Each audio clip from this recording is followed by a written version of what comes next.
અને હવે સમાચાર ગાંધીનગરથી આજે ફરી સીએમ ભૂપેન્દ્ર પટેલ સાથે પીએમ નરેન્દ્ર મોદીએ ફોન પર કરી વાત। ગુજરાતમાં પૂરની સ્થિતિ અંગે પીએમ નરેન્દ્ર મોદીએ જાણકારી મેળવી। મુખ્યપ્રધાન ભૂપેન્દ્ર પટેલે ટ્વીટ કરીને આ અંગેની જાણકારી આપી છે। વડોદરાવાસીઓ માટે પીએમ મોદીએ ચિંતા વ્યક્ત કરી છે। વડાપ્રધાને રાહત અને સહાય અંગેની વિગતો પણ મેળવી છે અને કેન્દ્ર તરફથી તમામ સહયોગની ખાતરી આપી છે।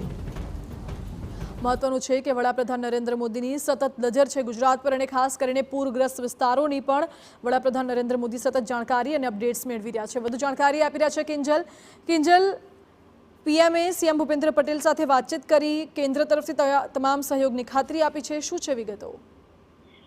जी बिल्कुल सतत बीजी वखते वडाप्रधाने मुख्यप्रधान साथे बातचीत करी छे केम के गुजरातमां जे प्रकारनी स्थिति सर्जाई छे तेने लईने केन्द्र द्वारा तमाम सहाय माटे आश्वासन करवामां आव्या हता। खास करीने जे मिलिटरीनी कॉलम हती, जे 5 टुकड़ीओ हती ते पण अलग अलग जिल्लामां डिप्लॉय करवामां आवी छे, परंतु वडोदरानी स्थिति हजू पण भयाजनक छे केम के वडोदरामां विश्वामित्री नदीमां जे प्रकारे पूर आव्युं छे तेने लई अने जे चिंता छे ते मुख्यप्रधान समक्ष वडाप्रधाने व्यक्त करी हती અને અસરગ્રસ્ત લોકોને આપવામાં આજે રાહત આપવામાં આવી છે, જે સહાયતા સુધી આપવામાં આવી છે, પર રાજ્ય સરકારનો જે એક્શન પ્લાન છે તેની વિગતો પણ મેળવી હતી। તેની સાથે જે વિસ્તારોમાં પાણી ભરાઈ ગયા હોય અને સ્વચ્છતાની સ્થિતિ અને તેમજ આરોગ્યની બાબતે તેમજ જનજીવન ઝડપથી બેઠું થાય તે માટે પણ વડાપ્રધાને મુખ્યપ્રધાન સાથે ચર્ચા કરી હતી અને તેની સાથે જ ફરી એક વખતે તમામ પ્રકારના સહયોગ આપવાનું પણ આશ્વાસન આપ્યું હતું।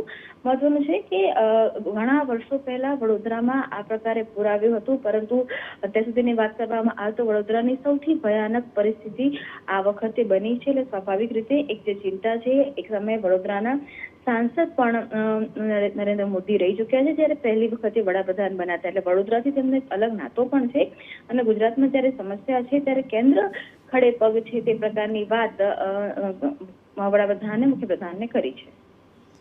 જી કિંજલ, આભાર આપનો। વડાપ્રધાને રાહત અને સહાય અંગેની વિગતો પણ મેળવી છે અને કેન્દ્ર તરફથી તમામ મદદો આપવાની ખાતરી પણ કરી છે અને વડાપ્રધાનની સતત નજર છે ગુજરાતમાં વરસાદની પરિસ્થિતિ અને પૂરની પરિસ્થિતિ ઉપર, ખાસ કરીને વડોદરામાં જે જળતાંડવ સર્જાયું છે તેના પર પીએમની સતત નજર છે।